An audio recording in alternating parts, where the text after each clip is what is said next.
Well, good morning, everyone. We're going to go ahead and start grabbing our seats. If you aren't at a table and there's still space available, feel free to move forward because this is going to be interactive. She's going to have us working, so you might want to be at a table.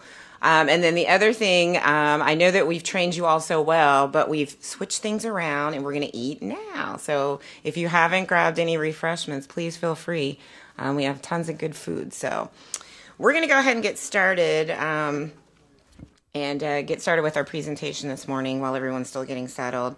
So good morning again. My name is Brittany Woolfolk, and I'm the director here of the EEO office. I want to thank everyone for attending this morning for our Asian Pacific Islander celebration. Thanks to all of you physically here in the room, and thanks to all of you who are watching us remotely. We appreciate you taking time out of your morning to hopefully learn a few things. I also wanted to extend a special thank you to our Asian Pacific Island Special Emphasis Program managers. We have Takara Golson, who's probably somewhere around here, is one of our managers. And then we have Sharu Krishnan, who's our other Special Emphasis Program manager for the Asian program. And I'd like to thank both of them because they are responsible for putting this wonderful event on today. And a special thanks because this is their first time doing a special emphasis event. So thank you both for this and getting this arranged because it is never easy, but it always turns out fabulously. So I think everyone today is in for a treat. We have a wonderful speaker this morning. Her name is Miss Monica King, and you'll hear more about her in a few minutes. Ms. King is going to help empower each of us to rethink creativity and inclusion here in the workplace, in our work life. So she's got a very interesting journey that she's going to talk to us a little bit about. And if you can see, we've got pens and paper, so she's going to put us to work as well, apparently. If you did not get a pen or you don't have the paper, I think or you don't have a copy of the agenda for this morning, there's some in the back table if you didn't have a chance to grab one of those or you didn't have one in front of you. With that, continue to enjoy your treats, and I'll ask Sharu to come up and introduce our speaker for this morning.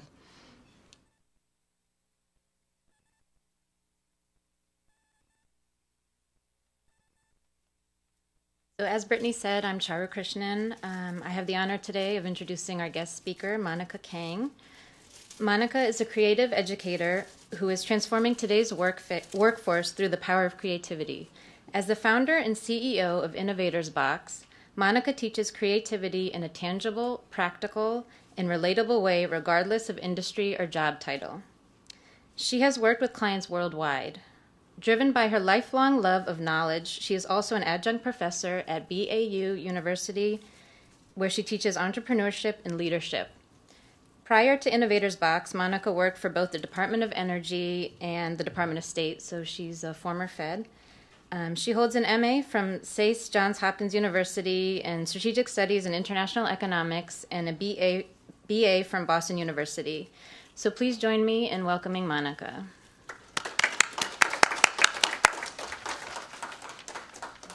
Thank you so much. Good morning. How is everyone doing?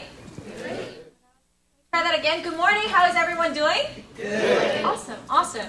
I'm going to test my microphone. Are we good with the mic? Let me see. Okay. Sounds good. Sounds good. So good morning. Thank you all for letting me crash your building today.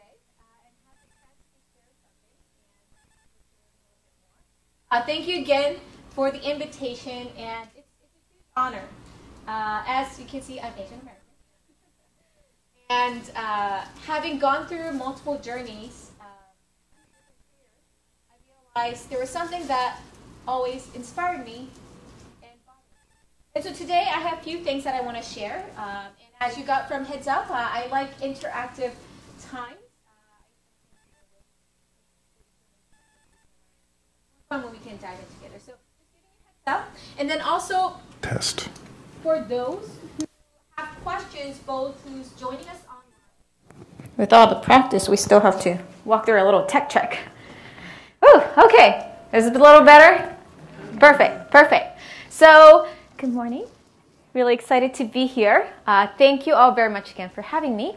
And Oh, just a quick note. So if you have any questions, we'll try to leave some time towards the end to ask some Q&A. So if you have any questions, for those who are here, you can, just raise your hand and ask. But for those who join us online, just reach out to Akriti, which is my colleague, Akriti at innovatorsbox.com, so that you can raise questions. But if you're here, you can just let us know.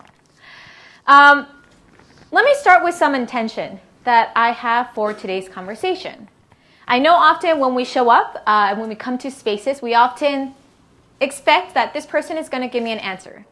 This person is going to give me a solution that I can walk away with, and it's going to be all magical and it will be all set. I'm going to share heads up that my intention rather is to leave you with more questions, because I believe that with more questions, you could probably lead to more answers. And so if I can leave you with more questions and perspective, I think I would have accomplished my mission. Is that okay with everyone? Fair game? Okay, thank you. So to start our conversation, as we celebrate Asian American Pacific Island Heritage Month, I wanted to raise two questions as we think about this, which the month is ending, but what it really means about identity. And so the two questions I have for you all is, what do you do, and who are you? And take a moment to think about what those answers mean to you, and what's your first instant response? I bet especially for us in DC, what do you do is something that we hear all the time, and we probably ask others quite a bit, right? Is it a bad question? Do we like it? I take the sense from the grim faces that it's not really our favorite question, but we know we often ask without thinking as well as receive it. I want to start our story today with these two questions because I realized the first time I really had to rethink about what labels mean was the moment I realized I didn't like what I thought about these questions. You see, when we ask, what do we do? I initially had to think about, well, are they asking about who I am as Asian? Are they asking me about my job title that is on my resume or like my business card? Are they going to stop wanting to talk with me because I don't have a C-level title yet? Maybe because I don't look like them. Maybe I need to like color my skin so that I look more like someone. And I realized that's not really fun because that's not really the true person of who I am. And growing up Asian American, having had multiple, not just career transitions, but moving around, made me realize that I was never really fitting in one definition. Anyone ever felt that way? Right? DC is actually home for me. That's where I was born and raised. And I realized that even though I was American by birth, having spent some time in Korea growing up, I was the outsider. I was the American who didn't get all the high school jokes because I spoke English, but I didn't understand any of it. Back then, the mom's joke was like the thing. And if you know in Asian culture, you'd never want to say anything disrespectful to your parents. It just didn't sit well with me. I was still the outsider when I continued my career because even though I worked in the government, I always felt like, well, these are political things or insights that, we need to dig deeper. And they're like, no, that's just the way things is. And, you're still new, so, no. I was like, well, why don't we keep exploring more? And it came to a point where I realized how much credit am I giving to others to define who I am before I'm letting myself define who I am. I mean, we all have different quote, quote, labels that we live and unconsciously let others define us. At home, I realize that I'm a little different when I'm thinking that I'm a daughter in the family. In Korean and Asian culture, also being the first in the family is a huge responsibility. And so I remember growing up that being the first in the family, I always had extra responsibility. Who defined it? I did. And I didn't realize it. And so I asked for you, what are those labels, job titles, definitions that you are aware that society is putting you that perhaps has already defined who you are without you realizing it? How are we doing? So far, so good? And I realized the question of what if I disregarded those societal labels got me wondering, what if? How many of you have seen Mulan? Or have heard about it? For me, who loves animation, and we actually just had a conversation about some of the other animations even now, Mulan was really groundbreaking for me personally. It was the first time I saw a main character who looked like me. It was the first character who I realized I know that country. I actually speak Chinese as well, so like I relate to it. Oh, that's the empire. Okay, I know. I've been to Beijing. And I did not realize how much of that resemblance made a difference. If just seeing an animation character that had the same color, hair, the eye made such a difference in what I thought was even possible of dreaming and could do in my career, what more am I not letting others permit to see me? Let me rephrase that. Everything that we relate to, not just at work, but entertainment, we're letting those definitions unconsciously influence us. But perhaps what are we doing to influence others? Maybe we can show that we can also be that hero to others, even though it's not just an animation. And so that was, in fact, the career I continued to want to pursue. I wanted to keep showing up to places that I wanted to show that skin color or race or gender didn't have to make a difference. And so my career track, I focused on international affairs because I wanted to bridge the two worlds that I loved, which was Asia and America. Focused on nuclear weapon security specifically, and this was 10 years ago me when I also used to work at the United Nations in Geneva. That's how I got into working in the government and enjoyed and loved my time there. But I realized that even though I pursued a fulfilling career, there were still moments that got me numbed. And the challenge I particularly found was that we're all often working in places where we're still feeling stuck, even though we love our job. And I got intrigued in wanting to figure out how can I learn to re-love the job that I thought I loved so much, that I knew that I was representing a different voice and a perspective. And that got me to asking this next question. What if I was not afraid to fail? And as someone who has zero business background, I'm also really bad with accounting. That's why I have colleagues who's really good with numbers. I know I'm Asian, but I'm not good with numbers. I can do the Asian joke, right? Because I'm Asian. For me, not fearing failure meant starting a business without those traditional credentials because I knew that I had to. And yes, I knew in those labels in entrepreneurship that, you had to go from certain schools. You needed the investment. You needed XYZ. It could have been a barrier, but I focused first on the why. Of why is it that I really wanted to do this? And then, as well as now, the reason is still the same. I knew that bringing creativity could help me not only learn my job, but love my life in a better way, regardless of what I did. And if I can help one more person from not getting depressed and help them re-tap into that, that could be a game changer. And so I continued on that path and have continued doing workshops and spaces and together, but that question of label kept coming up. I'm still often in an audience where I'm the only female speaker, might often be the only Asian speaker, or probably the first millennial keynote speaker that they ever invited.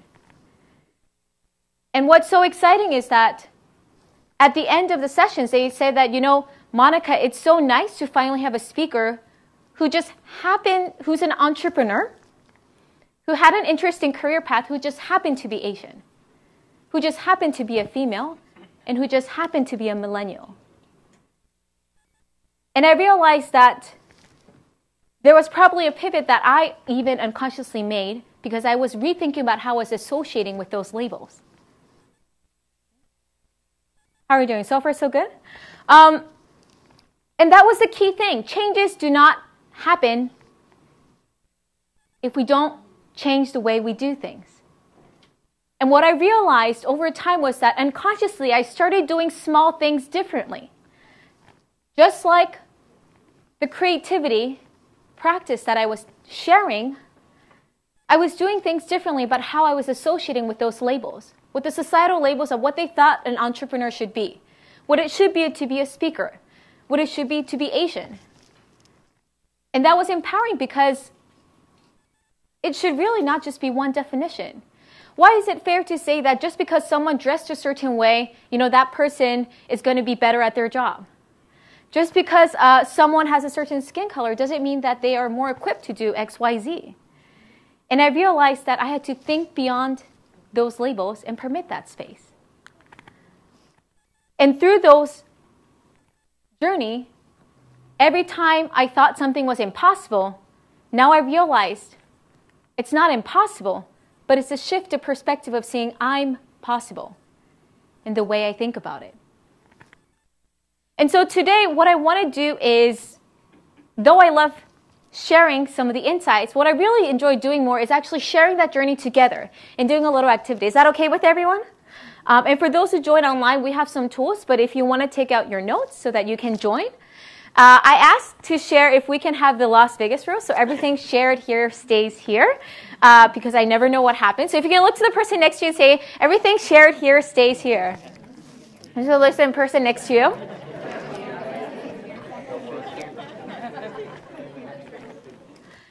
So I want to play a game called Who Are You? And what I ask for you is, there are a handful of papers, but if you don't mind, if you can write, I'm going to give you a description on what Who Are You is. And you're going to write that answer here on one side of the paper, on one side of the paper. If you don't have any, my colleagues will pass out. And what I want you to first write is 3 or 5 labels that you most associate yourself with today.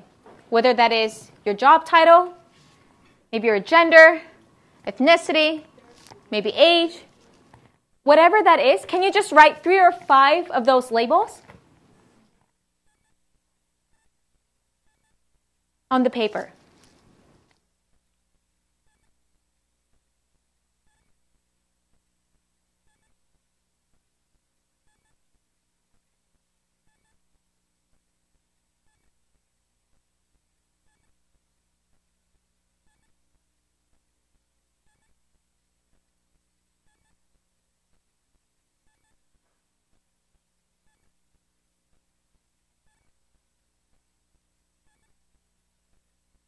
Did everyone get a chance to write something?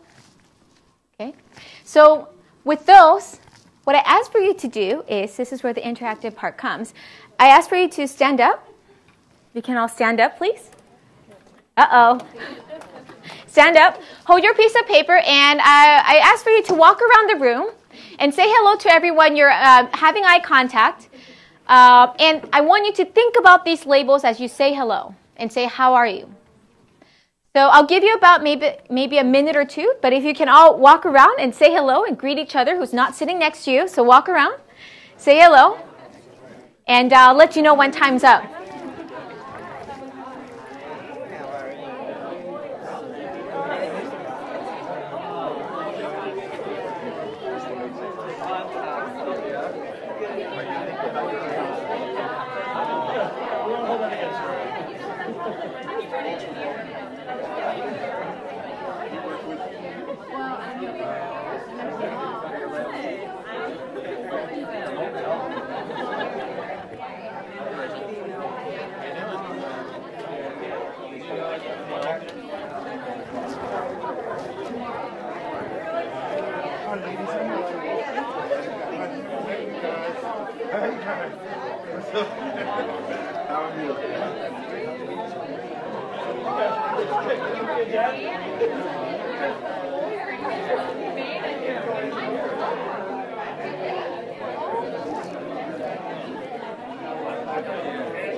I didn't have to pay. I just got a pen.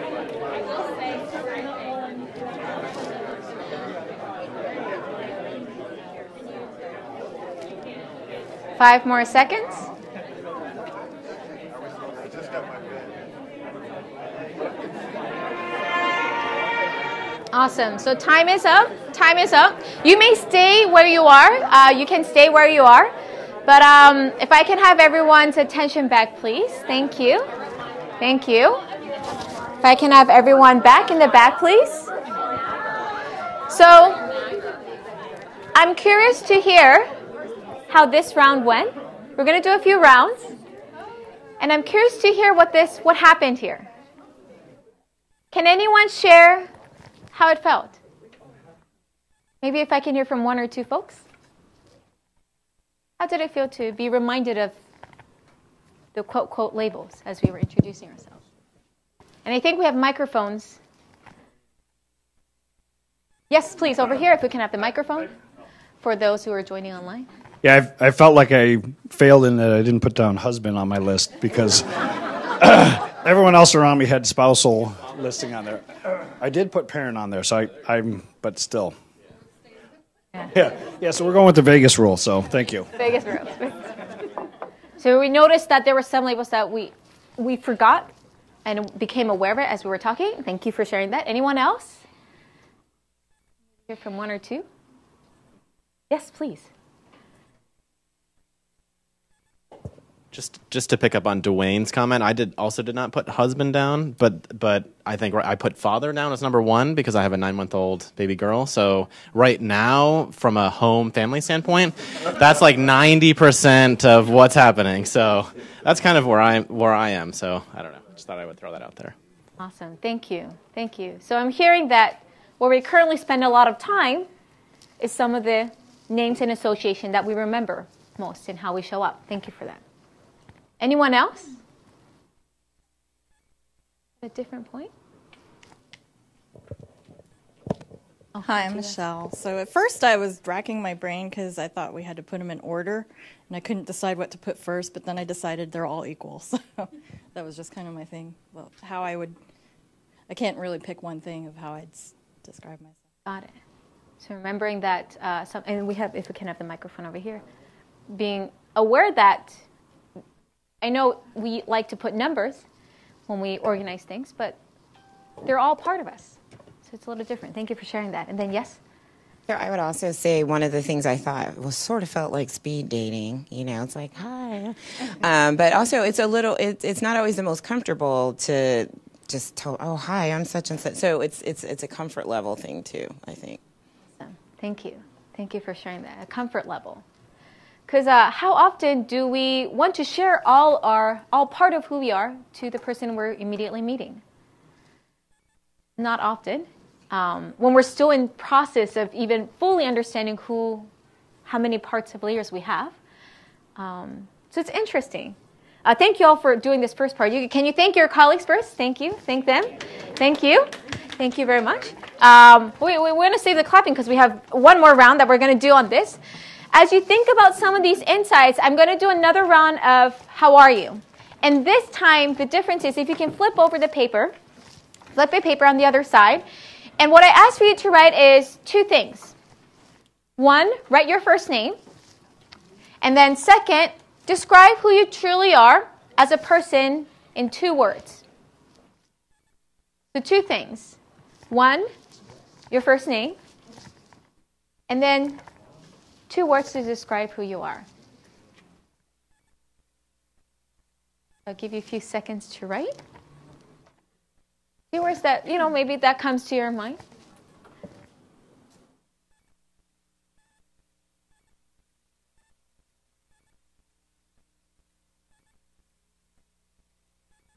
And if are we ready? Do we need a few seconds? I'll give you a few seconds for those who are ready.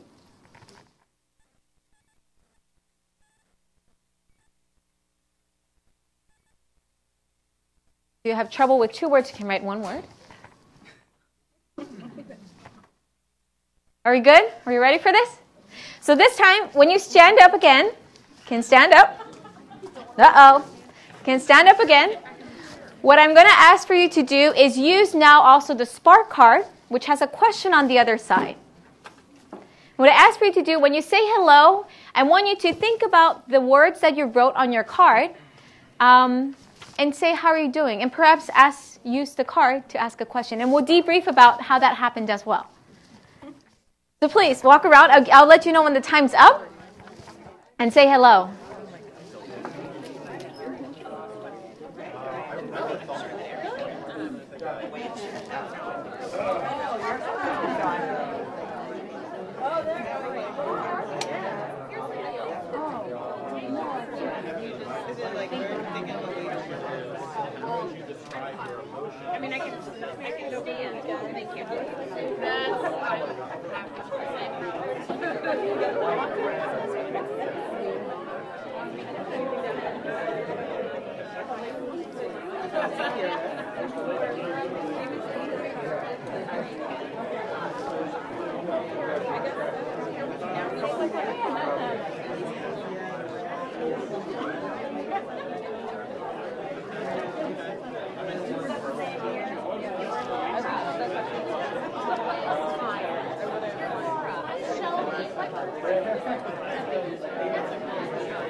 Garden.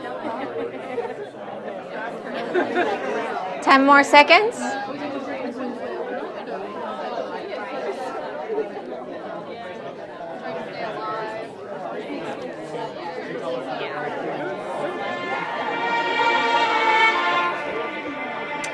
Awesome.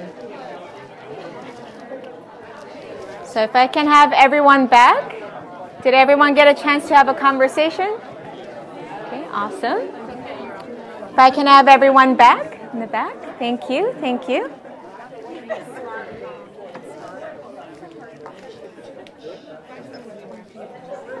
So I'm curious to hear how this went and how this was different from the first round. What happened this time? Anyone would like to share? And if we can have the microphone for those who have some. How was this different?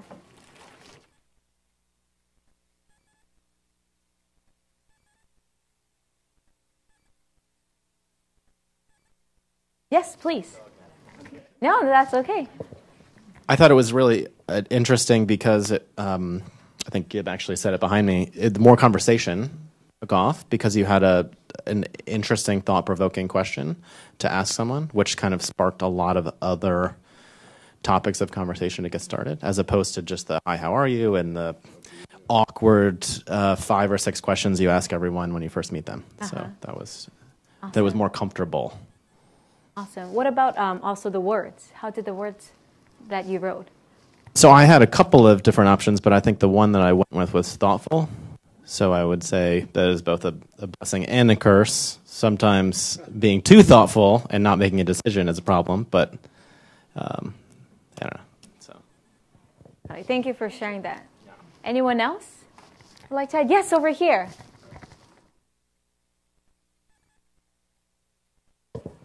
To piggyback off of what he said, I wrote down for my 2 words, reserved and quiet. But when I approached the person I approached and asked them a question differently, which I would never think of asking, I found that we had things in common. And the conversation went for a while. That's awesome. So, yeah. So I was rude, actually, to interrupt everyone's conversation at this point, right? Right? Thank you. Thank you for sharing that. Anyone else? Maybe we can hear from one more person. Not yet. Oh, over here. I want to ask if someone has. Yeah, I was just going to add, because we had done the exercise prior to doing this one, I was much more likely to talk with people that I didn't know than I was in the first exercise. So I thought it kind of spurred conversation that I otherwise would not have had because we kind of had the icebreaker before. Got it. Thank you. Thank you for sharing that. So I heard 3 different angles, which I think is really helpful because how often do we let those conversations not happen because we didn't have a question, that we didn't have an ice break, that we thought of those, the words that we put and just assumed that, because if I put quiet, maybe, I'm not going to talk because, maybe I'm not going to meet another person who has the same interest.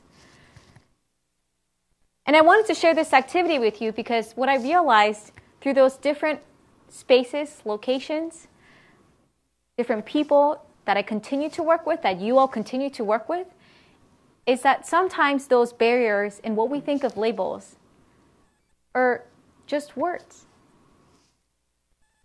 But those words have power, just as you have all experienced. It has been the word that you realize, oh, I forgot to put this word and now I feel bad about it. As well as the word that you realize, I put that word and I'm so proud about it. I probably switched both your excitement as well as your disappointment immediately just in 1 minute. That's scary. But the powerful way of thinking about it is, what can I do then? What word can I remind myself about who I am, who I want to become more, the person that I know I am, to know that I bring that version out and not let those other labels, quote, quote, be the barrier. Ah, interesting how that works, right? So can you look to the partner next to you and say, thank you for sharing this time. Thank you. Thank them very much.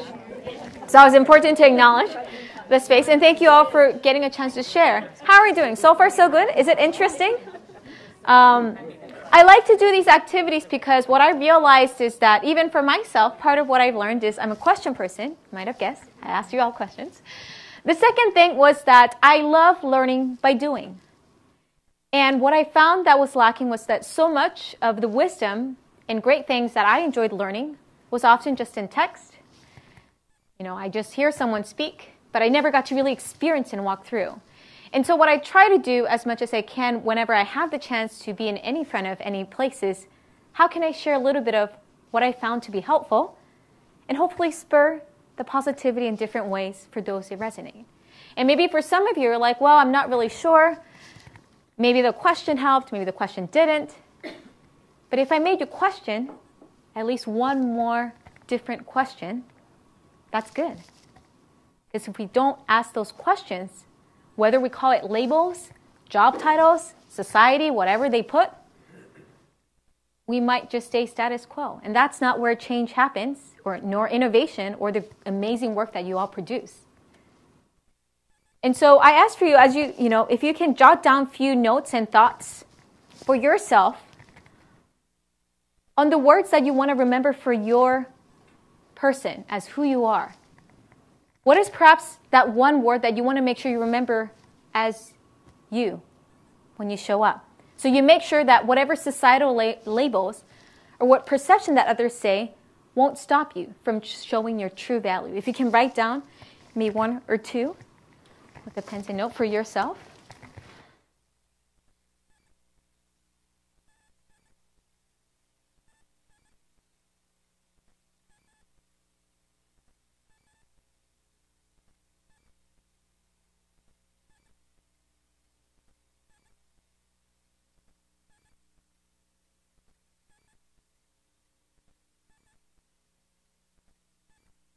Just that one word that you want to remember as who you are as a person. Sorry if my question was not clear. And that's for you to remember as we walk away today, because this conversation of part of our identity doesn't end in that 24-hour. It's just part of the many pieces of who you are as a person.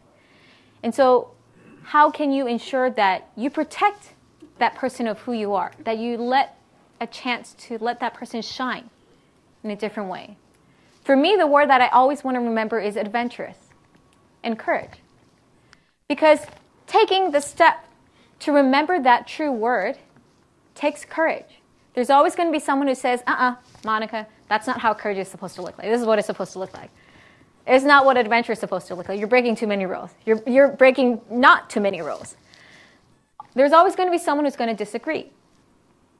As we continue to learn and rediscover that whole part of who we are, how can we make sure we honor that core part of who you are? Because that's when you are the best. And so I hope you remember, how will you make time to bring that courage in whatever small way? Maybe it's 5 minutes a day, of doing something different. Maybe it's reminding that word the next time you meet someone and say, how are you? Or maybe thinking about, how can I do something differently the next time I interact with my colleagues at work? And part of, oh, by the way, why I wanted to do the approach for the activity the way we did is that I wanted to focus on the element of how powerful it is when we do a small change in a routine. So I asked for you, the first iteration, to do something that you usually do. But the second iteration, I asked a small twist. And what I hope you recognize is that sometimes the biggest change is not doing something humongously big, but it's something small. It's manageable, it's doable, but most importantly, it's powerful. And so as you walk away and think about, what are the routines and things that you can think about, the labels that you probably see that is perhaps stopping from creating your own adventures, I ask for you to remember that there's always room for growth as well as change. And through that, I hope you recognize that the next time you face those situations, you will ask that question, what will I do? Do not let that stop you. Because those mountains that seem impossible, now you know that it's not impossible, it's I'm possible. And with that, each moment you bring out your most alive self, whatever that is, and look forward to hearing how that comes together. And so thank you very, very much for sharing the time with me. And I think we have a few minutes of time for Q&A. Do we have any questions? Are there any questions? Maybe online? And Credia, was there any questions online yet? Yes, if we can have the microphone.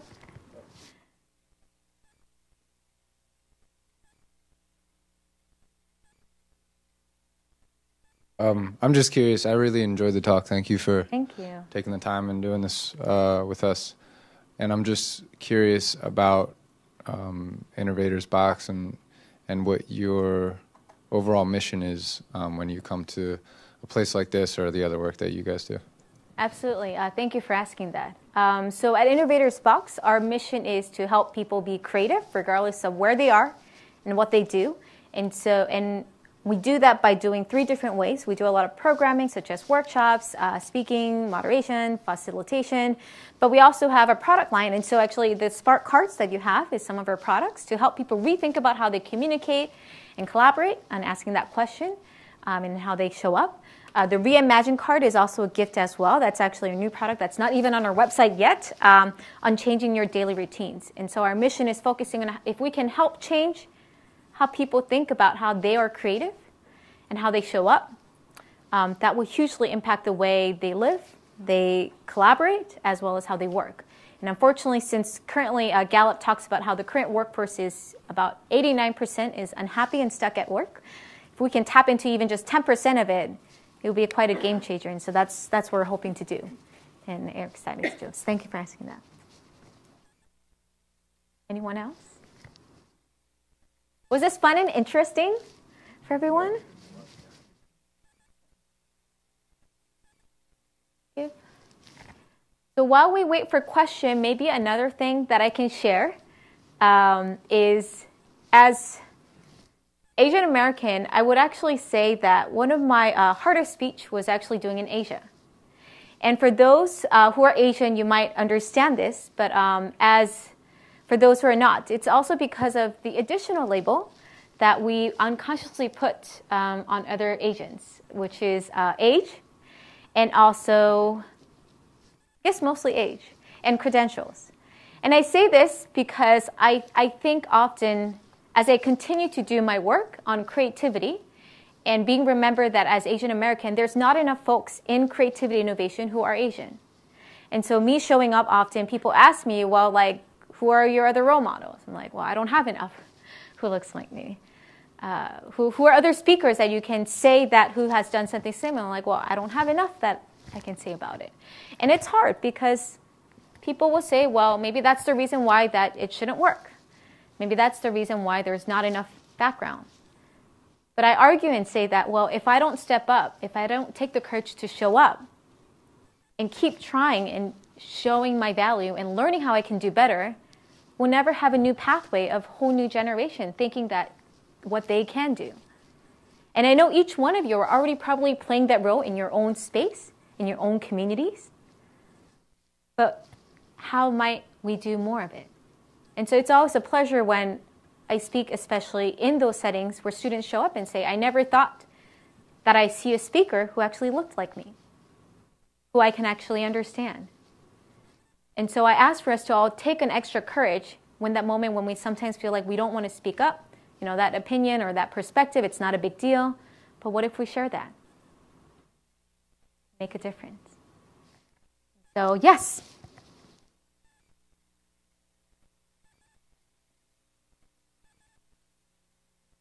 Good question for you. You mentioned you're a millennial, so it just based on the little bit of information you gave us in the beginning, it seems like you've done quite a bit in a short period of time, apparently. So you're talking about change and making small changes and, you know, being willing to step out of your comfort zone. So would you mind sharing with us a little bit about what it took for you to leave your good, comfortable government job to just step into a world of entrepreneurship, which obviously, as you mentioned, you didn't have a background in, but now you're here. So could you talk a little bit about that? Absolutely. Thank you for asking that. The number one thing was I realized I was human and I had my limits. My original goal was I wanted to figure out how to do both, and that was not going to be possible. I was able to do Innovators Box because the truth is I found a way I loved my job that I thought I was feeling stuck. And so I didn't want to leave. I wanted to stay. But I realized it wouldn't be fair to perform poorly by trying to do two things at the same time and not bring the result that I would want to. And so while I was thinking about that, the second thought of mine was that I had people outside of my job who wanted to learn more about it. And I realized it would not be fair for me to limit the scope of sharing that I could do if I continue to stay. I could always try to find another way to impact and be connected to that community. But if I only stayed there, I would never know how many other people could benefit or how many other people that I could help share that journey. And so, in fact, one of the things that I often get requested or people come and ask is, how do you make that transition? And why would one make that decision? And so I share it. It's ultimately up to each person. But finding that why was truly helpful for me.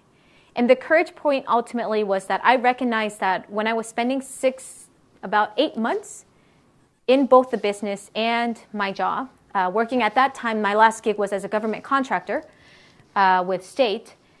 And even though I left both, I realized that maybe I could provide a more value, and this connected wholeheartedly with everything that I wanted to do further and continue. And so that's kind of where the pivot happened, but it still took a good 2 years to really find that fine line, and it still am continuing. So I wouldn't say it's never always set in stone, and that was the biggest risk that I took. I knew that, you know, another societal label, like what if I'm now considered a failure? You know, I had a perfect resume on quote, everyone that I've gone through that was traditionally done. And it was scary to realize, you know, now all my colleagues who I used to know at, you know, whether that's government or international affairs, thought I was, you know, drifting or taking a different path. And now they all come back and actually ask questions. I actually had literally 3 people in the past 10 days who reached out that I haven't talked to in 5 years and say like, we've been watching you. And I'm like, oh, okay, really? But that's okay because it's more about if you know that opportunity, because it connects so much with your why, you're going to want to make sure you step into it no matter how shaky it looks, because you never know then what it could not become. And for me, I realized I would regret more not doing it. And so I wanted to make sure I step into it. But every day is still an adventure and journey. And as long as I'm learning more through it, that's how I show up. So thank you for asking that. I think, are we good with time? Now at that point. So I'll thank you very much for inviting me. As I said, the small tools that you have in front of you are your gifts. Let me know if there's any other questions, but thank you so much for sparing your time with me, and I hope this was helpful and fun, so thank you.